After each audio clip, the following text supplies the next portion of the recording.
I gotta go the other way. You see the hand. Okay, we're live. It's gonna work. All right, we're live. Hi, everyone. Live. Hello, everyone. Let's wait for a couple more people to come in. Hello, Ivan. Hello. That's really cute. Oh my god. Thank you. Thank you so much. Kiki Hello. again. She was here the last time. Oh, She was. hey. Okay. All right, let's get this started. Hi, Dato. Hello, Dato. Hope All right, everyone. Welcome to the final call. We are the cast of Dames and Dimes, an original musical produced and written by CPAC, staged in 2019, March and April. Oh, Andrew's here too, I see. Today we're just gonna have a little chat about Dames and Dimes and shoot some questions and maybe share some behind the scenes and lots of goody stuff. Let you in on some secrets. So let's kick it off. I'm gonna ask you, Gabe. Let's talk a little bit about the accents because Dames and Dimes was set in 20s New York City. And there were a lot of, the traditional, the old-timey New York accents. And you played a character, Jimmy the Gent, and he had a really thick New York accent. Can we talk a little bit about that? How's that for you, the process and everything? Well, to me, Jimmy the Gent, finding the accent was Jimmy the Gent was something really tough for me at the beginning because, of course, when Scott said was to find a New York accent, but New York accent had many different accents depending on the decade, right? So what I did was that I watched movies that were in the 30s and 40s as well, and kind of just listened to movies that are based during that era. And I just kind of watched it and tried to listen to the keywords of what they say that's slightly different. Like, for example, we say theater, they say theater.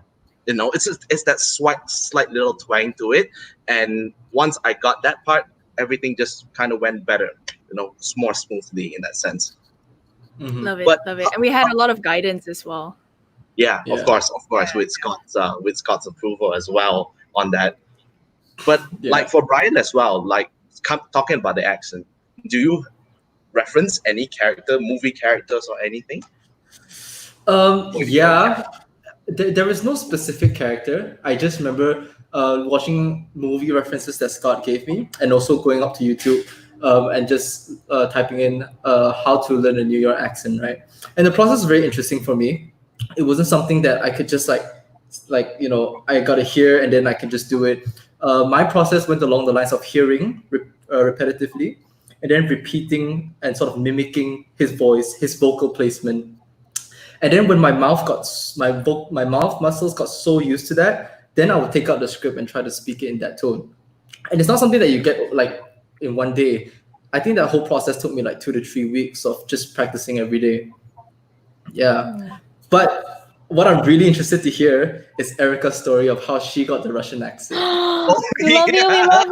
Because We let's be love you, honest Lady here, Vixen. Lady Vixen has the best and the most impressive accent compared to all of us in this whole show. Erica, tell us what happened. Talk about Lady Vixen a little bit. Who is she and everything? Yeah. Go ahead. Well, obviously she is she's this Russian cabaret singer. She's very confident and she's a very sultry sort of character. And I think the process of me learning her accent was, different from Gabriel's a little. I mostly went on YouTube and I looked up these people who were Russian and how they spoke English. And for me, it wasn't just about imitating the accents. I also had to really adapt them because when I did them, I had a super heavy lisp because I was wearing braces during the show.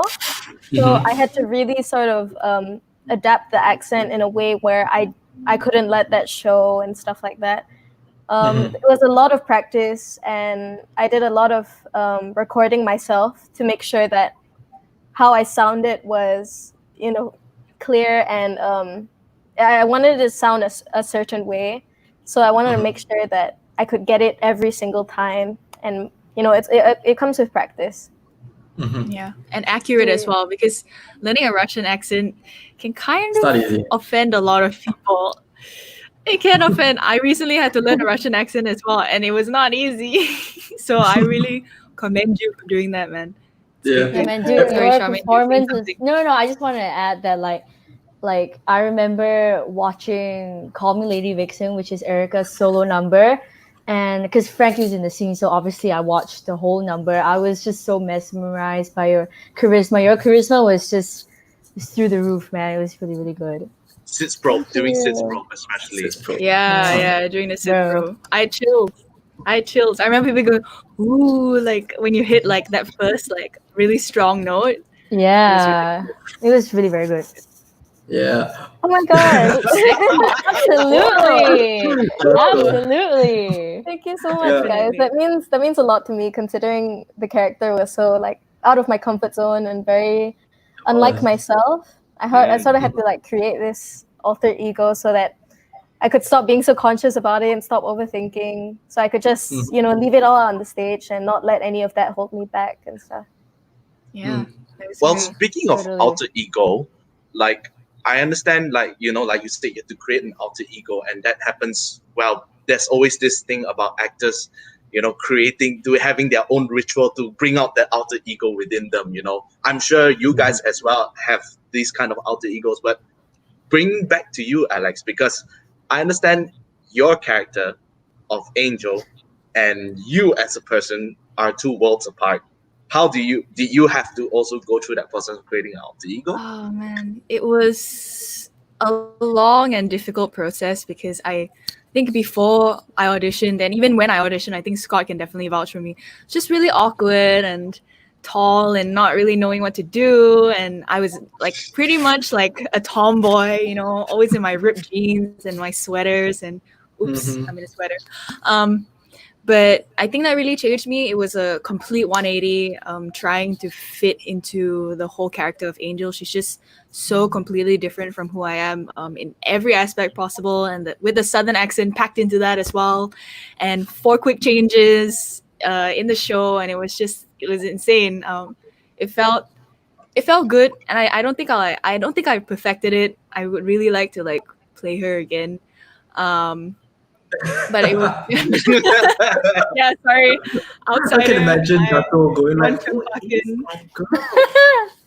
non-Champakan coming in. Okay. But it was great. I had a lot of support from everyone in the cast, and definitely Scott, as well as like Miss Mel and Miss Chi and everyone. It's an all-rounder. You got to have the vocals, got to have the dance with Miss Gloria and Miss Karen. Amazing choreography. And the Mhm. costume department, getting into the costumes, getting fitted for the costumes, it was crazy. It was great. Yeah. Yeah. I'll never forget it. Definitely never forget it. Charmaine, did you have like a character building process before the show? Like, do you have a ritual of Before the your own? show, oh, like I I remember that like I think about 30 minutes before show. I mean, when we were already mic'd up and everything, I would go to that. Okay, so like we have like backstage, and then when you go outside, there's this like extension area, that container cargo looking area, and then I would literally walk through that side door, and it was like pretty quiet there, and I would actually not recite, but I would kind of repeat my character profile, like lines that Frankie would probably say, and like really get into the zone and like recall certain images of Frankie, like Frankie's bedroom, how she grew up, her childhood, and how like basically everything that happened before she came out of the subway in the opening scene of Dames and Dimes. Yeah, that was kind of like my ritual. Yeah, definitely. Speaking about the set, let's just talk a little bit about the set. You briefly mentioned the subway. So we had this little like iconic subway staircase going out, and there was an illusion. It really looked from the audience. It really looked like we were coming out the subway. So this Yeah. amazing set. Yeah, that this man. oh my gosh, the set design people, kudos. We're also But it up. was so awkward. Oh, Wait, Yeah. we have to celebrate. We are up for a Oh. nomination for a BOH Cameronian Award this year, and Yeah. I just that we are up against amazing people. But all I really want is, people to see. I'm sad. Whoever didn't get to see New York from the creative minds of our set design and director and everything, I feel sad because it was great. And let's talk a bit about the set. Yeah, especially like the first scene, right? The first scene was really, really good. It was a really, really good representation of like the rush hour in New York. Everything it was so Definitely. yeah, And to the point right there. Yeah, go ahead. No, go ahead. Oh no, because I just want to say that because Frankie's first appearance is actually like going out of the subway, and the subway was built on the trapdoor in the middle of the stage. And I think it was a really fun experience coming out the trapdoor because like Frankie was supposed to come out of the subway. So imagining that she's supposed to, come out of the subway was like pretty awkward at first, if I could recall, right, Alex? I remember like I don't know because you're saying that it's fun. How tall are you? You are minuscule. Crawling under the stage was no issue for you. Okay, but to be honest, we had a hard time because we didn't have to. The stage crew parked our bags and maps and stuff like that under the stage for us to go up the steps, but we didn't have. I had a big hat, like the hat was this big. I was bringing it into this tiny trap door, and it was just very, very, very unglam. But I think that's all part of the magic of the show. Like the audience doesn't get to see it; they just see the glamour, and that's really what we want to be doing all the time. Mm-hmm. And that's why we are nominated for Best Set. Absolutely, it's amazing. Yeah. It's not just like those buildings, but all the elements of the audition room, and they make the craggly looking old dingy room, and then you have it looked so good. Set. We had a bar, a moving set that turned into like it turned right, and then it became like a little like alley, yeah, absolutely.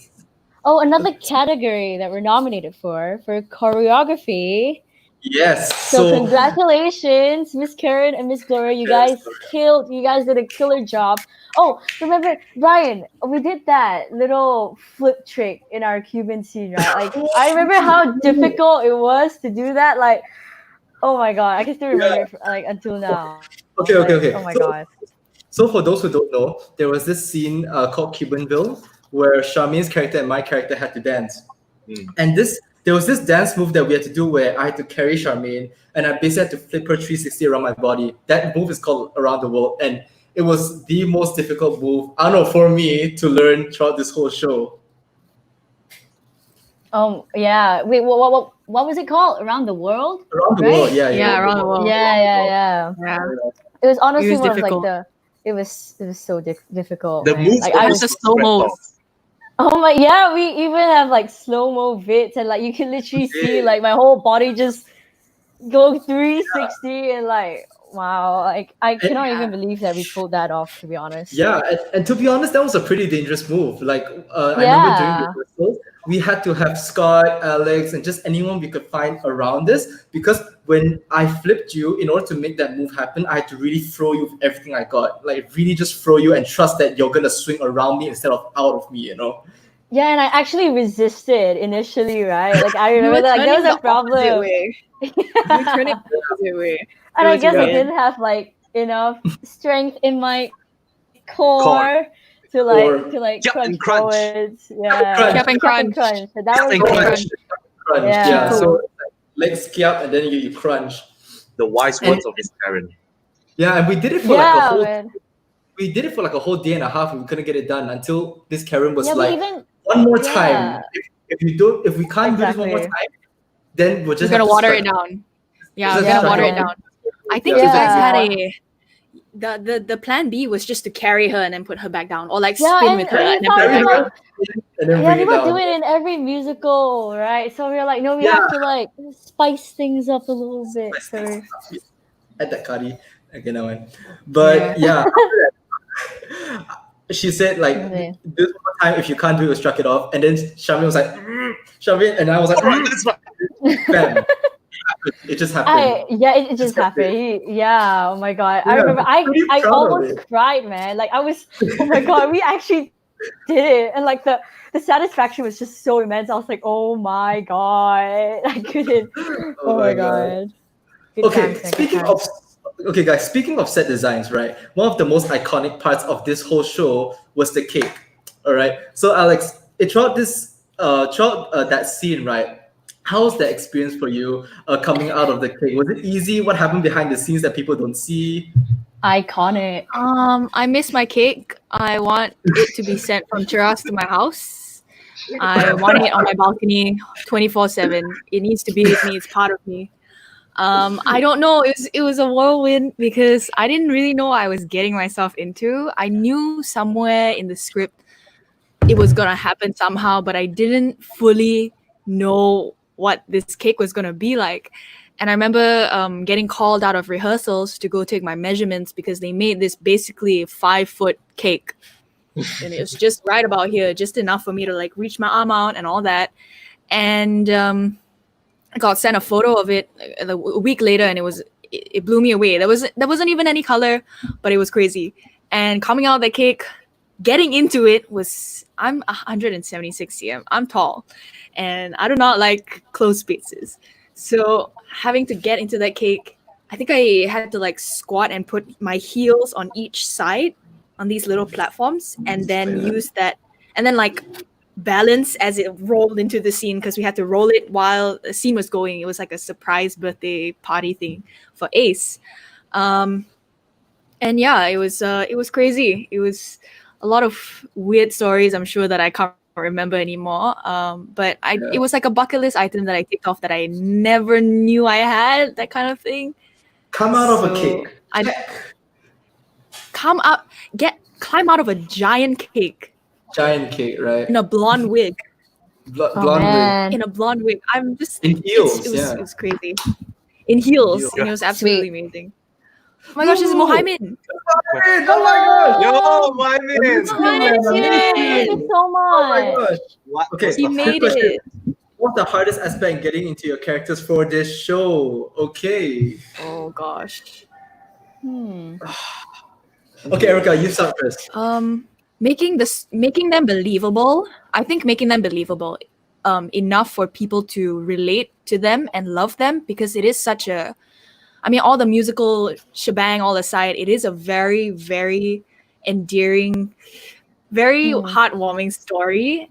So it's, I think for us, it was very important. I don't know if you guys can agree. It was very important to create believable, lovable characters so that people will really follow the journey and at the end feel like, like they followed the character's journey. Yeah. And add all the accents and everything in. And also adding to that. Oh, you go first.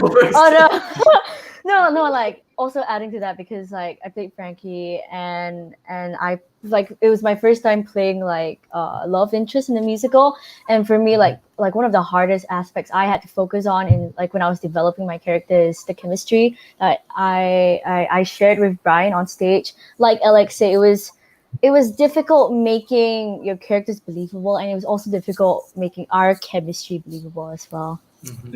Yeah. It's really important that we were all friends. It was really important that we were all. Yeah, definitely. Yeah. Oh, Mohammed has a good question. Hi, Mohammed. My name is Alex. Sorry, but Alexis works, and I don't know if you remember me, but you're actually my dance senior from Axe. I was a tiny little 5-6-year-old.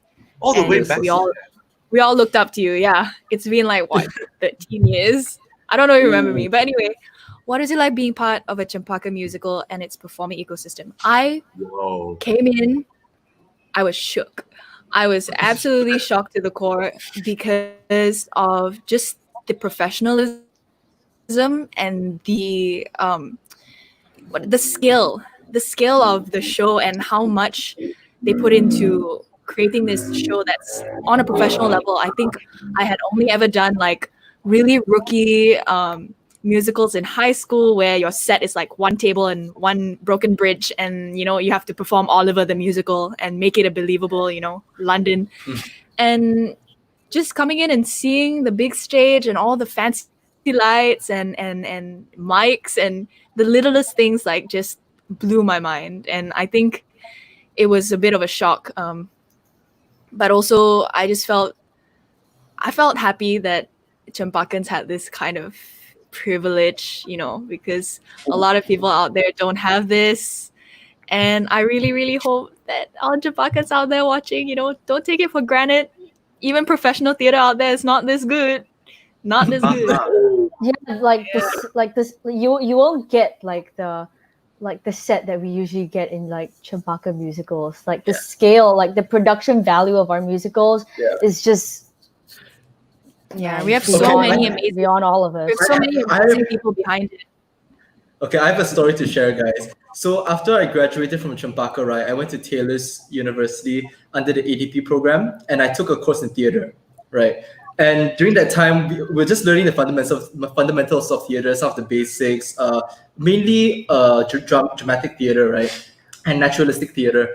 And that's when I got called back for Legally Blonde. Okay, so I went up to my lecturer and asked her, so I'm doing this project outside of class.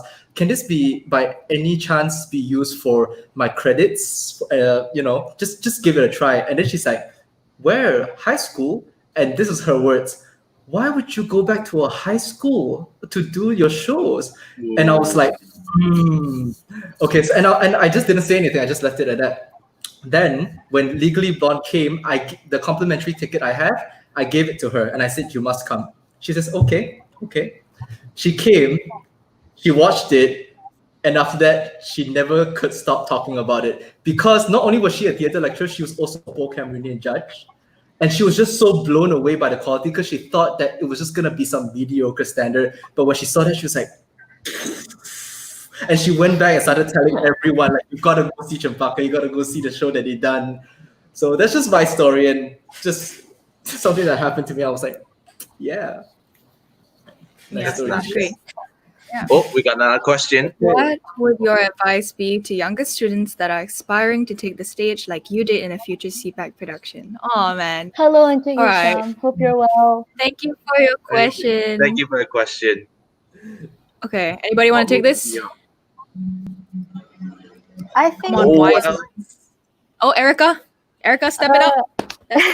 I think for me, when I was younger, we had Annie, and then the upper primary students could sort of go and audition. And I think my one piece of advice is don't be afraid and try to be confident. Don't be afraid of those people who are going to judge you, or don't be afraid of the audition or anything like that, because that's only going to hold you back. Just know that you have the potential, and as long as you put yourself out there and try really hard, there's always room to improve. So there's no need for you to feel scared about it, because for me, I was terrified and I couldn't really express who I truly was as a performer until really much later on. And I think that's one of my biggest regrets. It's not putting myself out there, and that's the most important thing. You have to be confident in yourself. Yeah. That was nice. Yeah. Hey, that was really good. Okay, Gabe, Gabe, I think you can. I think you will agree with me about this. But something I want to add on to what Erica said, right, from Encik Hisham's question, was that for the younger generations, just because you're a guy does not mean that you can't be an actor. Oh yeah.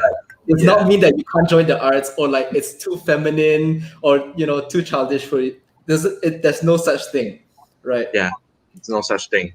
If you don't mind, I can add a little bit into that. Go ahead. Okay.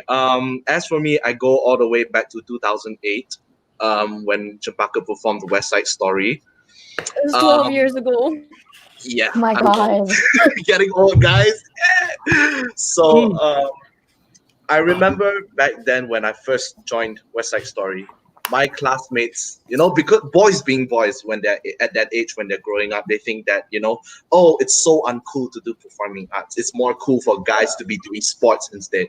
I was constantly made fun of for joining performing arts.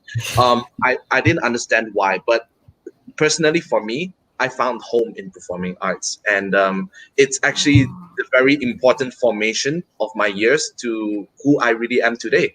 And if it wasn't for Chumpaka having that platform to actually encourage students to join performing art at such a young age, I wouldn't be doing performing arts professionally until this day, because I still do shows here and there in the local scene around. And believe me as well, that when I say that doing local performances in Malaysia, you won't get such a huge stage with such a huge production value. More often than not, it is a lot more less, it's a lot more humble, and it's a lot more put it that way, it's a lot less glamorous, but but being on Champaka actually gives you a very good stepping stone, a platform to actually build confidence as well. Because going out to college and all, they don't teach you things like confidence, and I believe performing arts in high school actually helped build that as well. So with the right team as well. And it's not only just for performing arts, like it's like confidence, it's work ethics, it's how to build relationships with people, discipline, it's, punctuality, discipline, absolutely. It's all these things that you can. Correct. Yeah. It's great. So I thank you so much, CPAC. We're very, very grateful for you. We love you. They honestly changed my life. CPAC changed my life. I Yes, just wanted Erica. to ask you guys, what are your favorite scenes from the musical? Dude, it's such a tough question, man. That's a hard question, because we have so many favorite scenes. Ooh. Oh man. I know my favorite. My favorite will be my favorite would be when Erica and I would go out and we will have this fight scene, right? We come out of an argument. And the reason why that's my favorite is because he's an intimidating character, he's a mafia boss. But at that scene, right, he comes out, just finished an argument with Lady Vixen, and he's at his lowest point in his life. And the process that behind the scenes that goes into getting that character into that moment was just me behind with the lights off, really just having dead silence, no one talking to me, and just like getting into my character, meditating, and just lowering my energy and just like tapping into that lowness, And then I remember right before we get out, I would tell Erica, slap me. And the first time she's like, what? Wait, she asked you asked her to I slap asked her to slap me. Yeah, she's like, what? And I was like, Erica, just slap me. And Go she's like, method, man. Go method. yeah, I gotta go method on it, right? And she's like, but it's gonna hurt. And I'm like, I know, that's why. And she's like, and then we just run out, and I'll be just like pissed and just like all a mess. And that's just the effort that went behind the scenes into that character. That was my favorite scene. Yeah, I think that me slapping you honestly made me feel like bad because after the scene ended, I was like, oh no, oh no, But what it did felt I good do? too, secretly. What about the rest of you you guys? guys? I honestly think because I personally really love like the rush hour of New York and the hustle and bustle of the city, right?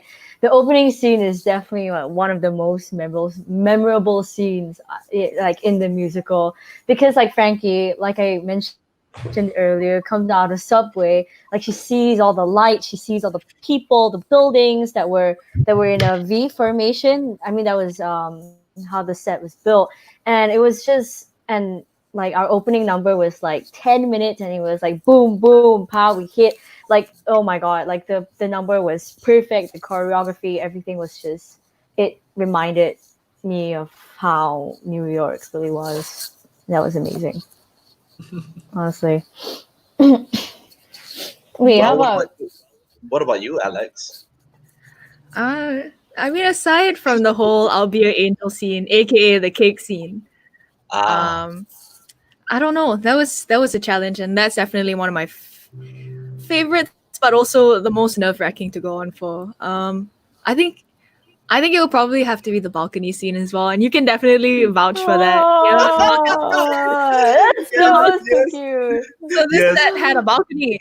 Like, this set had a balcony, and it was a scene, very tender scene between my character Angel and Gabriel's character Jimmy, and I think I don't remember what was going on, to be honest. We were just the characters are talking, and there's just the amount of like support from the crowd, and you can really feel and hear their like response to what goes on in the scene. It really was nothing like I've ever like experienced before. Like some of them, they go like, ooh, Yeah. ooh. Except that one night. Alex, do you remember that one night? Which night?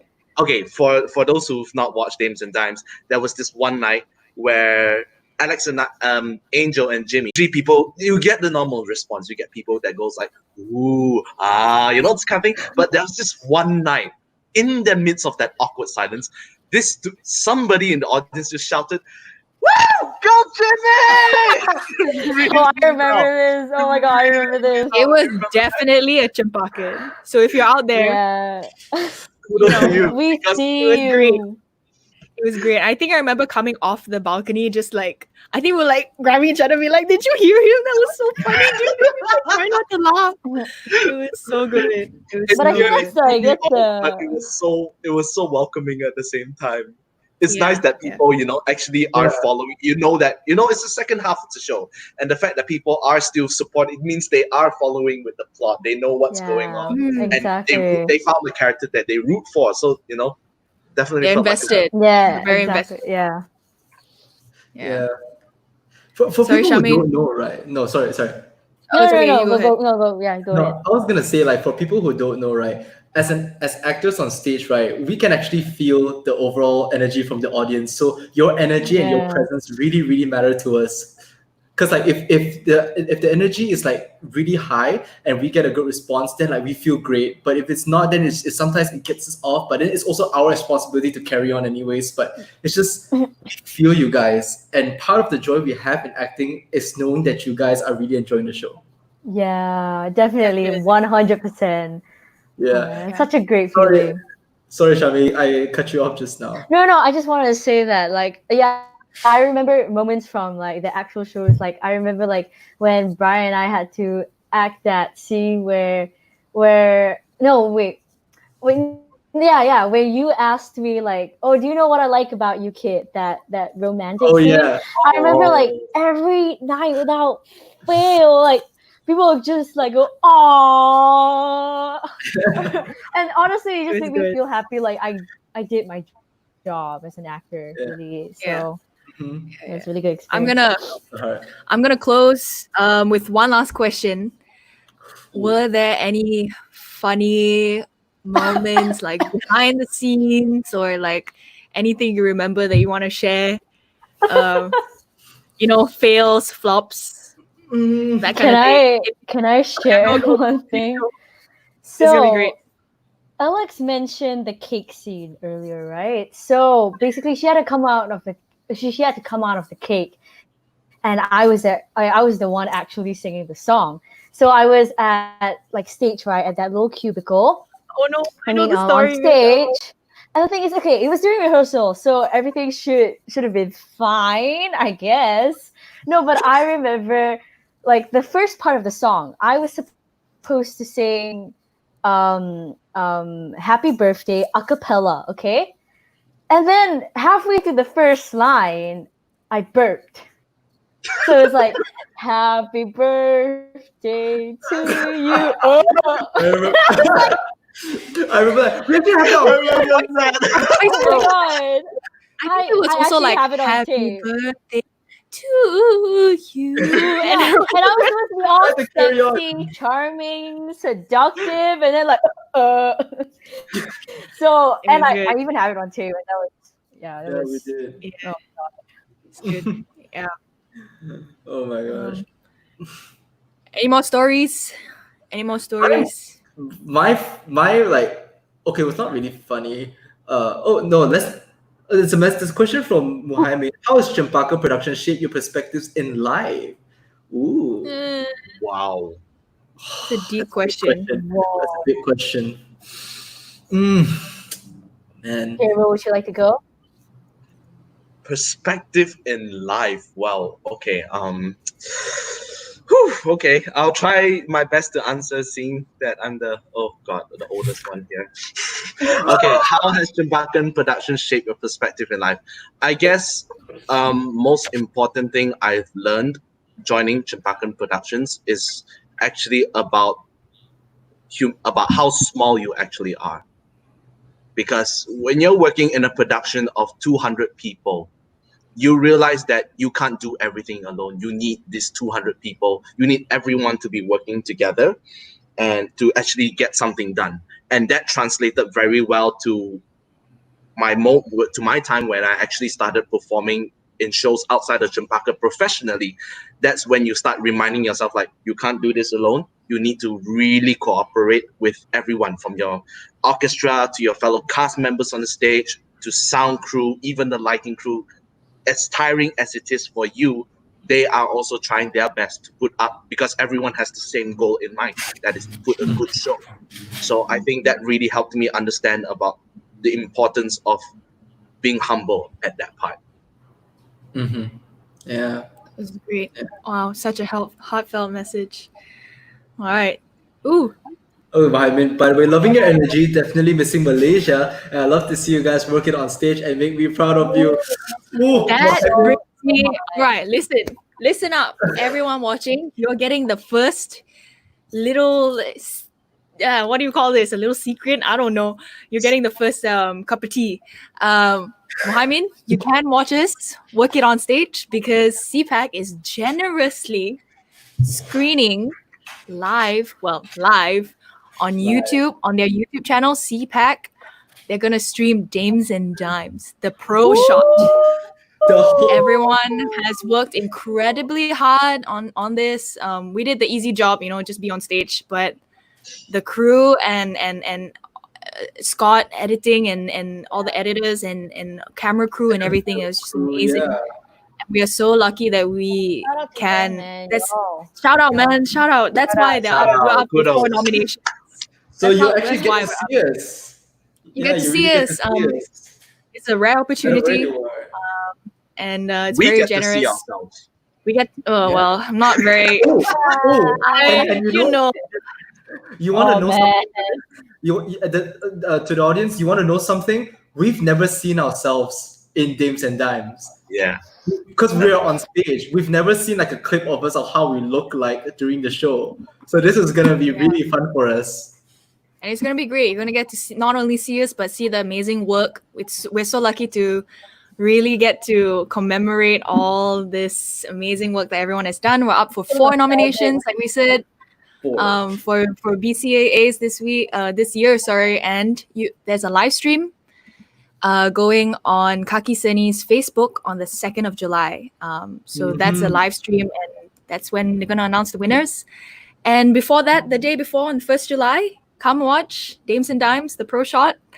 It's 8:30 on the 1st of July on CPAC's YouTube. We'll see you there.